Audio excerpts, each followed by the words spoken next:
When you sign up to be a fundraiser for World Bicycle Relief, they ask you to set a target. 100 was a challenge.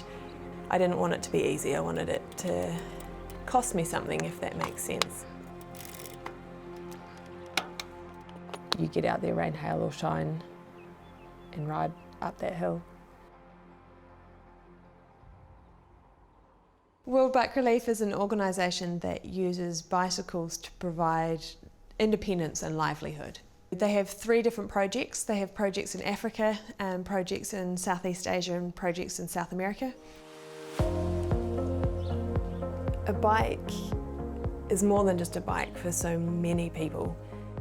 It provides students with a mode of transport to get to school. It provides farmers with a mode of transport to transport their goods to market. It provides healthcare workers with a mode of transport which means they can get from village to village without having to walk. It just massively reduces the amount of time it takes to go places.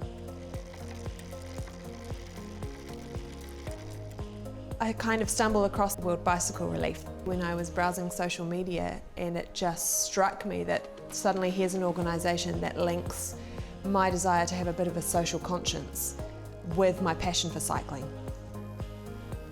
And the concept just hit me one day, oh, I could ride up Mangakawa 100 times. That seems stupid enough that people might actually be intrigued and interested to see if I can do it. And that became 100 Ascents then to raise the cost of 100 bicycles. 1 Ascent for every bike I managed to raise.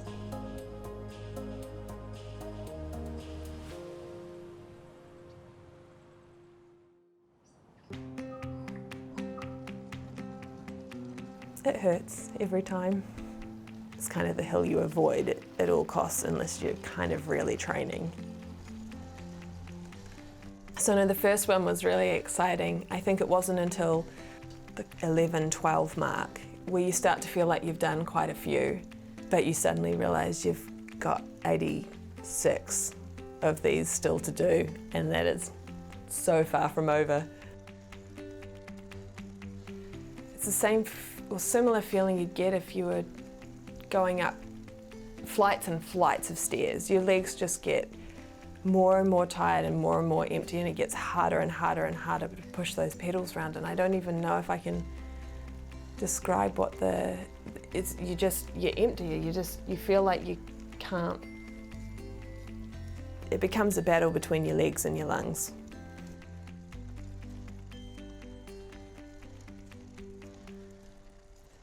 An unintended side effect really of starting this was the sheer number of people that got in touch who were keen to come and have a crack at doing a ride with me, who had seen my posts on Facebook or Instagram and thought, I want to see how hard this is, I want to see if I can make it up the hill. So I decided to start a King of the Mountain, Queen of the Mountain leaderboard where you could go as fast as you could and see where your time sat in relation to other people who had supported. But there are also people who've supported from all over the world, and not everyone can come and have a crack at trying to get up the hill. So in my other life I work with elite athletes, and I thought, oh, I'll see if a few of them would mind donating times. So I've had some of New Zealand's top athletes come out and ride an ascent with me. I'm nowhere near them.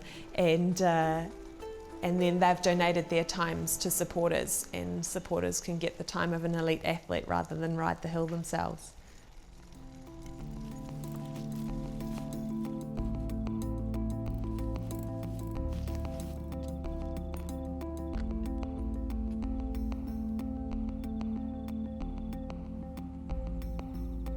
The mood that you're in when you roll out for a ride, it's never the same as when you get back.